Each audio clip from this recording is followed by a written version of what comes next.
전능하신 하나님, 지난 주간도 주의 은총의 날개 아래 두심을 감사합니다. 한 달을 시작하고 한 주간을 시작합니다. 동일한 은혜를 주시고 하나님 한 분만으로 만족하며 살아가는 저희를 되도록 도와주시기만 원합니다. 여러 가지 아픔과 슬픔, 시련과 역경으로 괴로워하며 눈물 흘리며 살았던 성도도 있습니다. 병든 몸 때문에 단식하며 눈물을 흘리며 살아간 성도도 있습니다.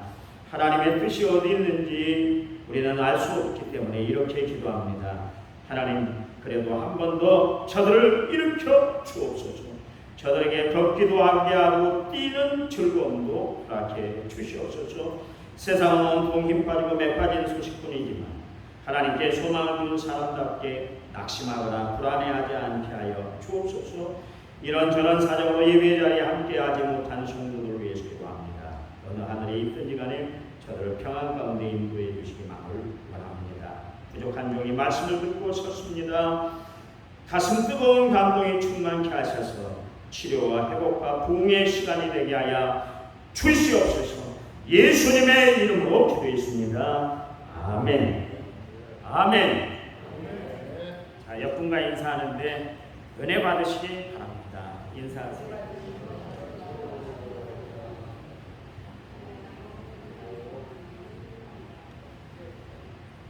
하루는 예수님이 베드로와 야고보와 요한을 데리고 높은 산에 올라가셨어요. 그것이 바로 다볼산이라고 티보르산이라고 그렇게 이야기합니다. 높이는 그다지 높지 않습니다. 588m, 해발 588m니까 지리산의 제일 높은 그 제일 높은 봉보다 3분의 1밖에 안 되는 마지막 산입니다. 고길이 정도가 600고지니까 그 정도 산입니다. 사람들이 그 산에서 예수님이 이제 변화가 되셨잖아요. 변형된 모습을 보였기 때문에 변화산이다 그렇게 부르고 있습니다. 예수님이 그 산에 올라갔는데 변화가 되셨어요.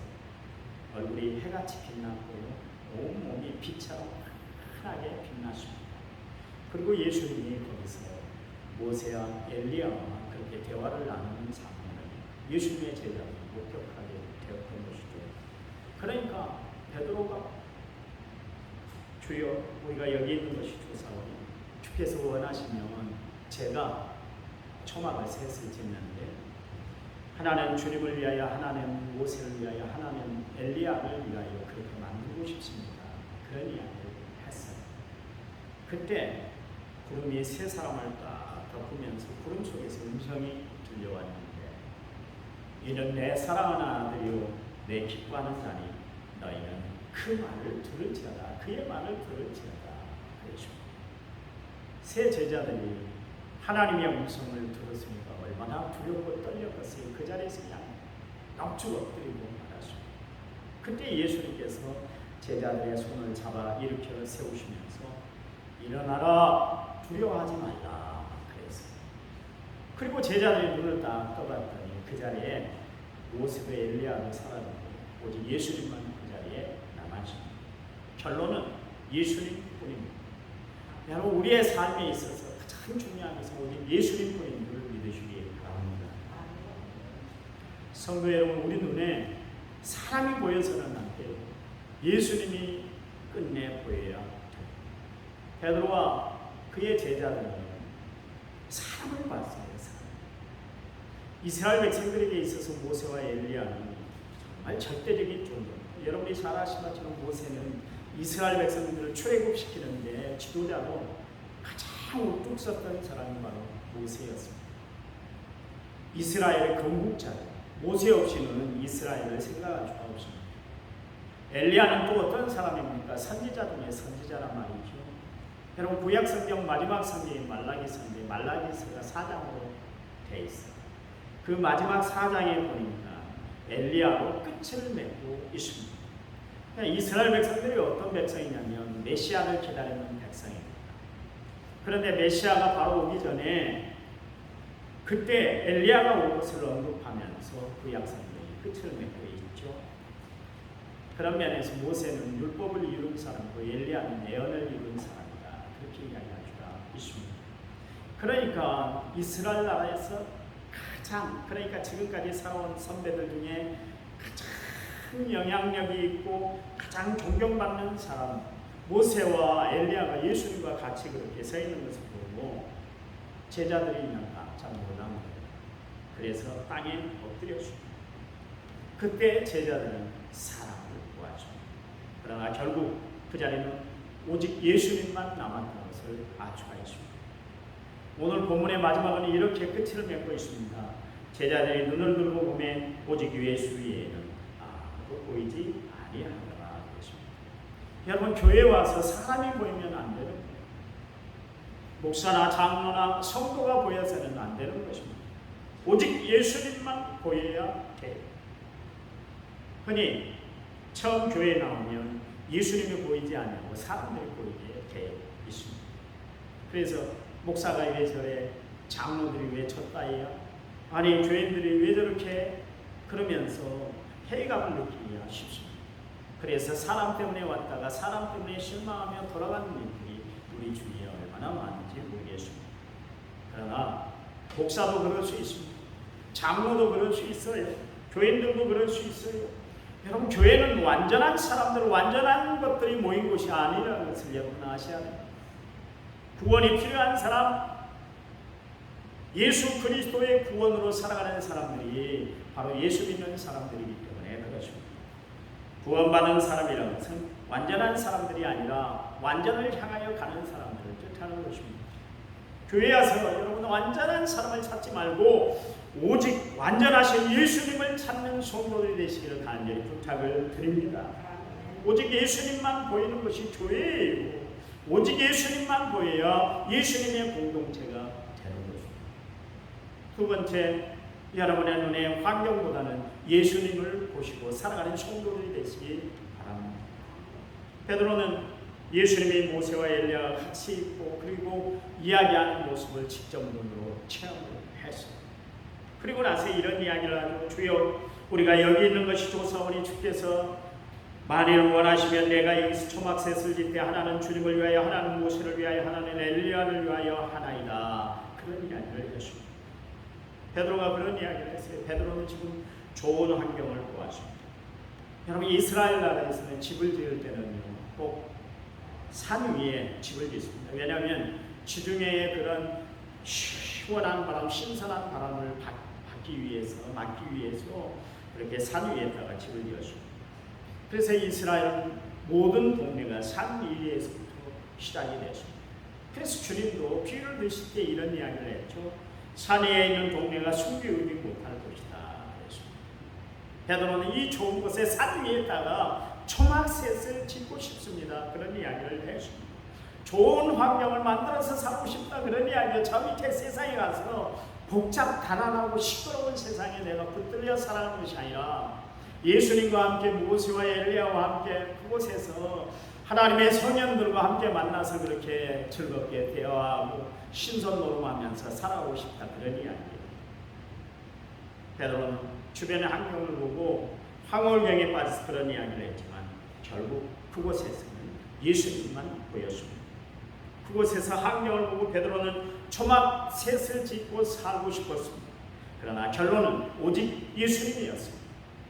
환경은 전혀 보이지 않고 예수님만 보였다. 그런 이야기.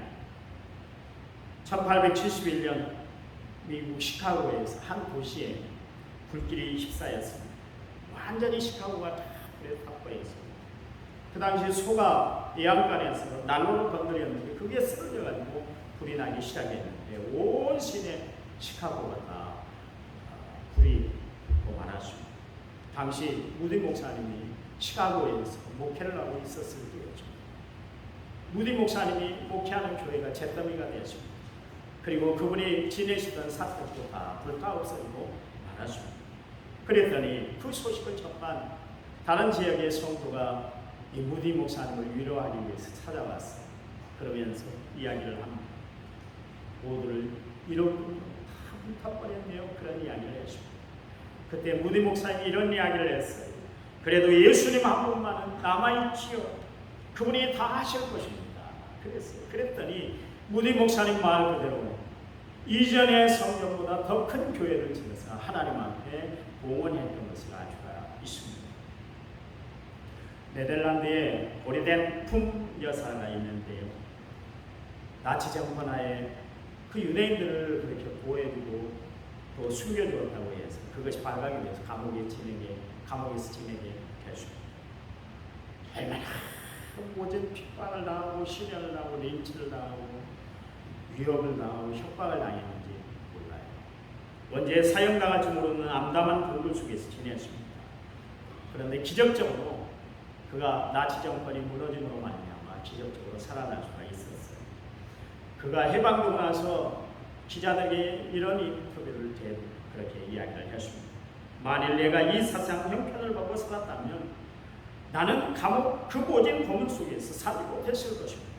세상은 나에게 절망을 안겨다 주었기 때문에 그렇습니다. 환경을 보면 낙담이었습니다. 그러나 예수님을 바라볼 때 저는 희망을 갖고 소망 중에 인내하며 참을 수가 있었습니다. 열차가 터널을 지나가는데 어둡다고 답답하다고 차에서 뛰어내리는 사람이 있습니까? 참고 지내면 터널은 분명히 빠져나가게 될 것입니다. 그런 이야기를 했어요. 성도 여러분, 극한 어려움에 처했습니까?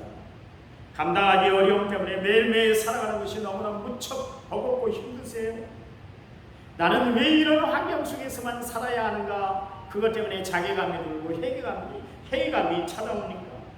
그때 여러분 환경을 바라보지 마시고 환경을 통하여 역사하시는 예수님을 바라보고 살아가는 성도들이 되시기를 간절히 부탁을 드립니다. 세 번째, 신비보다는 예수님만 보여야 합니다. 제자들은 신비한 역사를 체험했잖아요. 아니 자기들보다 1500년 전에 살았던 모세를 직접 눈앞에서 봤잖아요. 이미 하늘나라로 죽음을 보지 않고 부활 승천한 엘리야를 봤잖아요. 얼마나 기적적인 사건입니다. 여러분, 기독교는 신비의 종교예요. 신비한 체험을 한 세 제자는 두려워서 엎드렸습니다. 그때 베드로가 일어나서 초막셋을 집어서 살고 싶었습니다. 신비에 머물러서 살고 싶었다 그런 이야기예요. 여러분, 신비 체험은 하면 할수록 좋은 것이죠. 어차피 하나님과 우리와의 만남은 신비하게 만날 수밖에 없기 때문에 그렇습니다. 신비 체험은 많이 하면 좋지만 신비주의에 빠져서는 안 된다 그런 이야기예요. 신비 체험한 장소에 머물려고 하는 것이 신비주의예요. 신비 체험한 사람들을 줄줄줄 따라다니는 것이 바로 신비주의자의 모습입니다. 여러분, 신비주의에 빠지면 안 되는 것이 뭐예요? 성경보다 하나님의 말씀보다 신비 체험을 더 소중하게 여기기 때문에 그래요. 가끔 가다가 유튜브에 천국 보고 왔습니다 이런 사람들이 간증을 하는 그 천국 체험 간증 유튜브가 아주 그냥 한쪽을 다 도배를 하고 있습니다. 그것에만 빠져가지고 그것만 바라보고 살아가는 사람들이 있어요. 그래서 목사님, 천국은 이런 곳인데요, 천국은 이렇다는데요, 천국은 이런 사람들이 간다고 그러는데요. 그래요. 여러분, 천국은 이래서 간다 그래요가 아니라 이렇게 해서 가는 것이 천국이에요. 남이 백날 보고 온 천국이 무슨 소용이 있겠어요? 내가 갈 천국이 중요하다니까. 그런데 너무 푹 빠지지 마세요. 한 번쯤은 들으면 좋아요. 왜냐하면 내 신앙을 경성할 수 있는 기회가 되고 그분들의 간증을 통해서 내 신앙을 다시 다질 수 있는 기회가 되기 때문에 좋긴 하지만 거기에 너무나 푹 빠지지 마세요. 성경보다 앞서는 것은 아니에요. 성경보다 우선되는 것은 아무것도 없어요. 성경이 말씀한 범위 내에서 우리가 하나님의 뜻을 깨닫고 하나님의 은혜를 체험하고 살아가면 그것으로 만족하고 살아가는 성도들이 되어야 할 줄 믿습니다. 그래요. 베드로는 여기에 초막셋을 짓고 싶습니다. 그렇게 이야기를 했어요. 신비한 사람들과 같이 초막셋을 짓고 거기서 살고 싶다 그런 이야기예요. 여러분, 누구가 은혜 받았다고 해서 그 사람에게 집착하는 거 그거 좋은 거 아니에요. 여러분, 주님께서 그분을 통해서 은혜를 내려주시는 한 방편밖에 되지 않은 거예요. 그 사람이 전부가 아니에요. 그곳에서 은혜 받았다고, 그곳에서 병고침을 받았다고 그 장소에 집착해서는 안 되는 것이에요. 가끔 가다가 기도원 가면 백날이고 천날이고 가정을 뒤로하고 오직 기도원밖에 모르고 살아가는 사람들이 종종이 있어요. 그건 잘못된 거예요. 하나님이 왜 가정을 주셨겠어요? 가정도 잘 다스리라고 하나님이 주신 것이에요. 가정도 처소 하나님의 성소가 되는 거예요. 여러분, 교회만 성소가 아니라 내가 있는 그것이 거룩한 장소인 줄 믿으시기 바랍니다. 그래요. 제자들 보세요. 모세와 엘리야와 예수님과 함께 있는 것이 너무나 좋았어요. 그래서 베드로가 주여 우리가 여기 있는 것이 좋사오니 주께서 만약 원하시면 내가 여기서 초막셋을 질 때 하나는 주님을 위하여 하나는 모세를 위하여 하나는 엘리야를 위하여 하리이다 그랬더니 그때 구름이 세 분을 딱 덮으면서 구름 속에서 하나님의 음성이 들려왔잖아요. 이는 내 사랑하는 아들이여 내 기뻐하는 자니 너희는 그의 말을 들을지라. 그렇게 이야기하고 있습니다. 제자들이 하늘에서 들려온 그 음성을 듣고 두려워서 그 자리에 그만 무릎 꿇고 말았습니다. 그때 두려움에 떨고 있던 저들 손을 잡아줘 일으켜 세우시면서 예수님이 일어나라 두려워하지 말라 그랬어요. 여러분, 두려움에 빠져 살아가는 우리에게 다가오셔서 내 손을 붙들고 일으켜 세워주시면서 두려워하지 말라 이렇게 말씀하신 분은 오직 예수님밖에 없습니다. 우리로 하여금 두려워 살아가는 이 세상을 승리하며 살아가도록 역사하시는 분은 부활이요 생명 되신 오직 예수님뿐인 줄 믿으시기 바랍니다. 그래, 세상 살아가기가 너무나 힘들어서 지쳐 쓰러져 있는 우리를 다시 일으켜 세워주시는 분, 말씀으로 은혜를 베풀어 주시고 말씀으로 능력을 베풀어 주시는 분은 오직 예수님인 줄 믿으시기 바랍니다. 나에게 다가와서 너는 일어설 수 있어, 너는 일어나야만 돼, 그렇게 내게 용기를 주시는 분이 바로 예수님이고 하나님이고 성령님인 줄 믿으시기 바랍니다. 다메스크 도상에 여러분, 강렬한 빛을 받고 쓰러져 있던 바울, 당신은 도대체 누이시길래 나를 이렇게 괴롭게 하십니까? 그렇게 이야기할 때 나는 내가 핍박하는 예수다, 그런 이야기를 했습니다. 그리고 쓰러져 있던 바울의 손을 잡고 그를 일으켜 세워서 이방인의 사도, 이방인의 선교사로 하나님의 일, 특별히 천사들도 살펴보기를 원하는 귀한 복음을 그의 손에 딱 들려주시면서 너는 이 복음을 전할 사람이야. 그러면서 그를 일으켜 세워줬던 사람이 누구예요? 예수님이었어요. 예수님. 살인자로 도망 생활하며 낙심천만에 있던 모세를 일으켜 세워서 출애굽의 지도자로 세워주신 분도 여호와 하나님, 그분인 줄 믿으시기 바랍니다. 여러분, 이방 나라 바벨론에 끌려가서 절망과 좌절 속에 날마다 낙심천만에 하며 살아가고 있던 이스라엘 백성들, 그들을 기억해내서 70년 만에 다시 고국으로 돌아오게 하신 하나님, 그분이 바로 하나님 바로 우리의 하나님이세요. 여러분, 그들을 향해서 하나님이 이런 이야기를 하시잖아요. 이사야서 60장 1절 말씀이었어요. 일어나라 빛을 발하라. 여러분, 말씀하시는 바를 성취하신 분이 바로 하나님이세요. 누가복음 4장 14절에 보니까 나이선 바브의 아들, 거기 죽게 되십니다. 죽었습니다. 그래서 장사를 지내서 장사 행렬이 지금 지나가고 있는데 그 장사 행렬에 다가가서 관에다 손을 얹고 간뚜껑을 만지면서 청년아, 내가 내게 명하노니 일어나라. 누가복음 8장 54절 말씀에 해당 장이 야이로의 딸 죽은 소녀에게 다가가서 소녀의 손을 잡아주면서 소녀야 일어나라 달리타고 명하신 분이 바로 우리 예수님이세요. 죽은 나사로의 무덤 앞에 서서 나사로야 걸어나오라. 죽은 지 3일 된 사람이 무덤에서 뚜벅뚜벅 걸어나오도록 생명을 소생케 해주신 분이 바로 예수님이에요. 여러분, 누가 지금까지 죽었다는 사람을 일으켜 세웠던가요? 아무도 없어요. 누가 소망을 잃고 살아가는 사람들에게 새 희망을 주는가요? 기가 죽어 살아가는 우리를 강하고 담대하라 말씀해 주신 분이 누구예요? 하나님이고 예수님이고 성령인 줄 믿으시기 바랍니다. 그래요. 일어나라, 나오라, 내가 살려주나 주노라, 이 말씀을 하실 수 있는 분은 오직 하나님, 예수님 한 분뿐입니다. 그 두려움 속에 살아가는 우리에게 주님 말씀하시잖아요.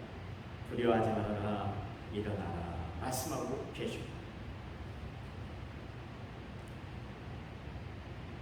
키르케고르, 여러분이 잘 아시는 덴마크의 유명한 철학자가 있잖아요. 그 사람이 이런 이야기를 썼습니다. 어느 나라 왕자가 사냥을 나갔어요. 그런데 돌아오는 길에 시골 소녀를 만납니다. 한눈에 쫙 들어오는 소녀였어요. 한눈에 반했다. 그렇게 표현하는 게 맞습니다. 궁에 돌아와서 그녀의 생각으로 가득 찼어요. 보고 싶어서 어쩔 줄 모르는 그런 상태가 되었습니다. 시간이 어려서 보고 싶어서 견딜 수가 없는 거예요. 그래서 그 처녀를 궁으로 데려와서 백군도 삼아야겠다 결심을 했어요. 어떻게 데려올 것인가 여러 가지 방법을 궁리를 하기 시작했습니다. 첫 번째 방법은 자신의 권위로 다가갔습니다. 그 여자에게 이야기를 하면 그녀가 혹시 청혼을 허락해 줄지 모르겠다 그런 생각을 했습니다. 그래서 왕자의 정장을 입고 부하들을 데리고 가면 아마 그녀가 자기의 청혼을 받아들일 수 있을 것이다 그렇게 생각을 했는데 사실은 그것도 합당한 방법이 아닌 것을 알았습니다. 왜냐하면 위압감 때문에 혹시 청혼을 받아들일 수가 있기 때문에 그랬습니다. 두 번째 방법을 생각했습니다. 그거는 뭐냐면 처녀를 데려다가 왕궁의 영광을 한번 보여주면 어떨까 그랬습니다. 그리고 부하를 보내서 처녀를 왕궁으로 데려다가 영광스러운 모습을 보여주고 청혼을 하면 아마 내 청혼을 받아줄지 모르겠다 그렇게 생각했지만 한편으로는 그것도 마땅치 않다고 생각을 했습니다. 왜냐하면 처녀가 사랑하는 마음도 없는데 괜히 왕궁의 영광으로 거기에 그냥 현황되어서 자기의 청혼을 받아줄 수가 있기 때문이었습니다. 세 번째 방법을 생각했습니다. 왕자도 왕궁도 진정한 사랑을 보여주기는 합당치 않으니까 왕자 자신이 시골 목동의 모습을 하고 그 처녀에게 다가가 사랑을 고백하는 것이었어요. 그리고 나서 사랑을 확약하고 왕궁으로 데려와야 되겠다. 그렇게 결론을 내렸습니다. 여기 왕자는 예수 그리스도를 뜻합니다. 시골 처녀는 바로 우리를 뜻합니다. 왕궁은 하나님 나라를 뜻합니다. 왕자 예수님은 시골 처녀인 우리를 사랑하시는 방법으로 세 번째 방법을 사용하셨어요. 직접 이 땅에 오셔서 33년 동안 우리와 함께 사시면서 자신의 사랑을 우리에게 다 보여주셨어요. 예수는 이렇게 믿는 거야. 이렇게 믿는 것이 예수를 믿는 거야. 이렇게 해야 예수를 믿어 너희들이 구원을 얻을 수 있는 거야. 그것을 보여줄 수 있어요. 예수님이 이 땅에 오셔서 33년 동안 우리에게 사랑을 베풀어 주셨습니다. 여러분 이 사랑 때문에 내가 변화되고 이 사랑 때문에 내가 하나님의 자녀가 되고 이 사랑 때문에 내가 천국 백성이 되어 하늘나라의 시민권을 가지고 살아가는 고귀한 주의 존재들이 된 줄 믿으시기 바랍니다. 저는 이 이야기를 드리고 이제 오늘 설교를 마치려고 합니다. 세계에서 가장 순교자가 많은 나라가 어떤 나라냐면 일본입니다. 근데 아이러니컬하게도 세계에서 기독교인가 가장 적은 나라도 일본이에요. 0.3%가요. 0.2%에 3%밖에 안 됩니다. 우리나라보다 훨씬 오래전부터 복음이 들어왔습니다. 우리는 기독교 역사가 카톨릭으로 하면 한 220년, 기독교로 하면 120년. 그래서 기독교 100주년 행사를 몇 년 전에 했잖아요. 우리나라 기독교 들어온 연수가 그다지 많지 않습니다. 우리 생각에는 뭐 수천 년 되는 것 같은데 기독교 역사는 120년. 그때 그 에도 막부 시대에 수만 명이 순교를 당했어요. 그때 기독교인들을 주기 위해서 후메라는 그런 살인 방법을 사용했습니다. 예수님의 형상을 동판으로 만들어놓고 예수님의 얼굴을 동판으로 만들어놓고 그것을 바닥에 딱 놔둔 다음에 예수 믿는 사람들이 예수님의 형상을 밟고 지나가면 살려주고 예수님의 형상을 비껴가면 그 자리에서 죽였어요. 일본 사람들이 얼마나 잔인으로 합니다. 엔도 슈사쿠라는 사람이 침묵이라는 책을 썼는데 거기 보면 기독교인들은 밖에 있는 불을 파놓은 거예요. 거기다 예수 믿는 사람들 집어넣는데 그냥 집어넣는 정도가 아니에요.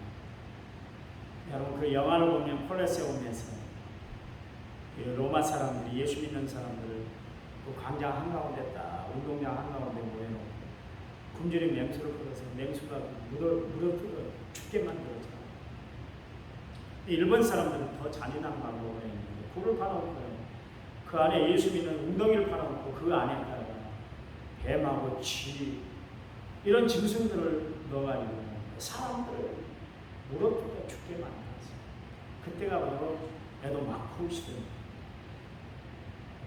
그때 이 후미에를 만들었어요. 이 기독교인들을 일렬로 세워놓고 그 작업을 합니다. 그런데 대부분 사람들이 후미에 예수님의 형상이 이렇게 그려져 있는 그 동판을 대부분 밟고 지나갔어요. 그런데 지나가기 전날 바로 이런 일이 있었습니다. 그 사람들이 그 전날 철야기도를 했어요. 그리고 아침에 일어나서 발바닥에 피가 나고 닦아내기 시작했습니다. 그리고 새로 만든 집신을 신었습니다.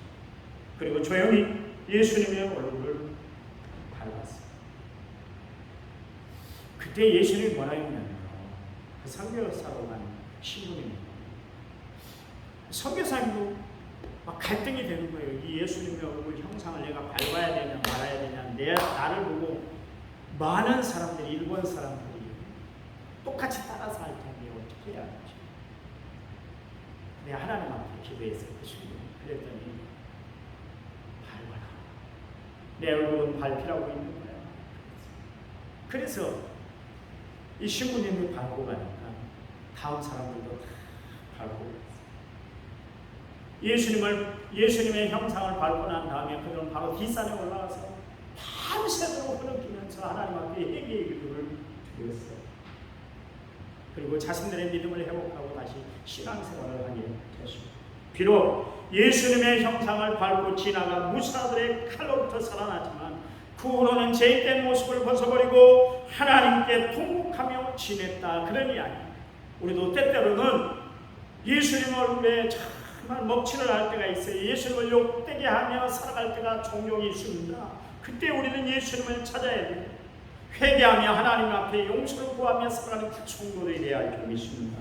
성도 여러분, 오직 예수님만 바라보고 살아가는 성도들이 되시기를 간절히 부탁을 드립니다. 우리 눈에 사람이 아니라 예수님만 보이시기 바랍니다. 환경을 바라볼 것이 아니라 환경을 통해서 역사하시는 예수님을 바라보고 살아가는 성도들이 되시기 바랍니다. 신비한 체험보다 영원히 우리와 함께 하시는 예수님과 더불어 살아가는 믿음의 성도들이 되시기를 간절히 부탁을 드립니다. 하나님 감사해요. 우리를 사랑하시는 하나님 축복해 주시기 원하시는 분이 우리의 삶 가운데 오직 예수님만 바라보고 예수님만 의지하고 예수님만 생각하며 살아가는 저희들 되도록 축복해 주시옵소서. 이제는 길이요 진리요 생명 되신 우리 주 예수 그리스도의 은혜와 하나님 아버지의 지극하신 사랑과 성령님 위로교통의 충만한 역사가 오늘 말씀을 받은 모든 성도들을 위해 이제부터 영원토록 함께 하시기를 간절히 축원하옵나이다. 아멘.